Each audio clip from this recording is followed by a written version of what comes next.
recrutement. Et nous allons le voir clairement. Nous allons le voir clairement. Ne sois pas distrait, frère. Parce que ce que je suis en train de dire, c'est très important.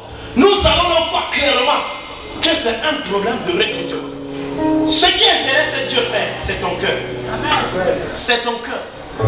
C'est ce qui intéresse Dieu. Dieu n'est pas dans tout ce que tu as, les diplômes, les voitures, les comptes bancaires, les habits que tu portes. D'abord, où est ton cœur? Et tu vas voir qu'il y a des gens ici qui ne sont pas bénis. Parce que le cœur n'est pas d'abord pour Dieu. C'est dans les choses. Et Dieu n'a pas la première place dans le cœur. Quand Dieu n'a pas la place, il ferme tout. Jusqu'à ce que tu le places, première place. Et puis il commence à te bénir. Parce qu'il a toute la bénédiction. L'or et argent, ça appartient à qui? Et il veut déverser ça dans ta vie. Mais il faut que ton cœur soit sincère.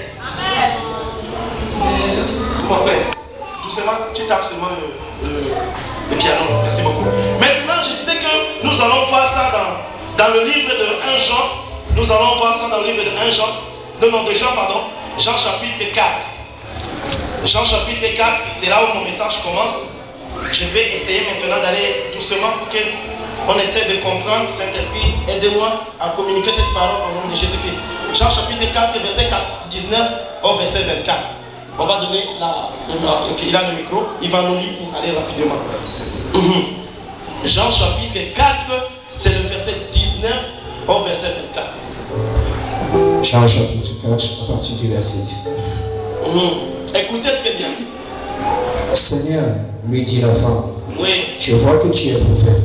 Diminue le volume. Oui. Lui. Seigneur, lui dit la femme, oui. Je vois que tu es prophète. Oui.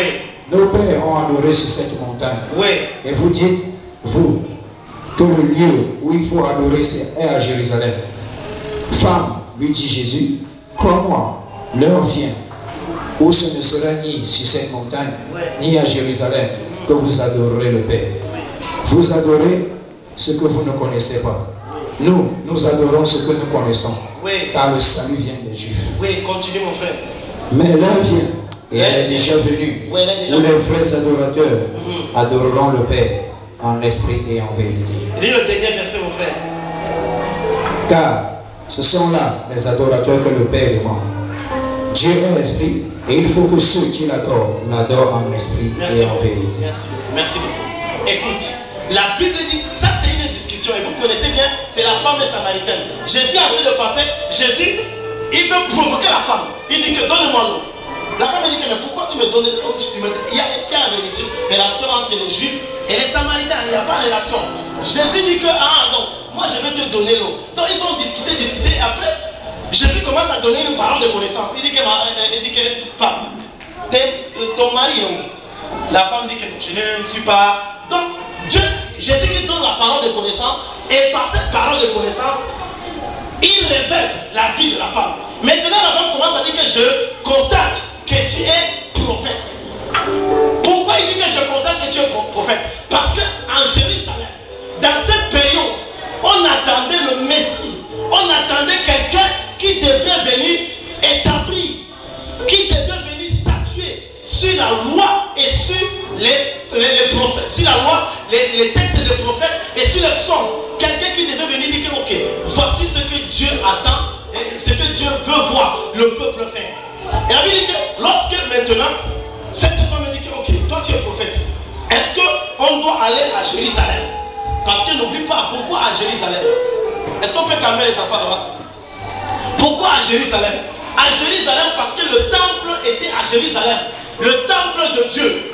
Ça veut dire que tout le monde quittait des villes, ont quitté la Palestine, ont quitté la Samarie, ont quitté la Syrie pour monter à Jérusalem. Parce que le temple était construit à Jérusalem. La Samarie dit qu'est-ce qu'on doit aller à la montagne? À la montagne pourquoi? Parce que c'est à la montagne que Moïse a reçu la loi. Moïse, la montagne Horeb, à chaque fois que Moïse montait à Horeb, Dieu ça apparaissait. Dieu faisait des miracles dans la vie de Moïse.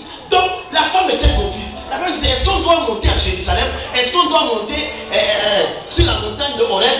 Jésus dit que non. L'heure est venue. Et l'heure est là. Où Dieu cherche les vrais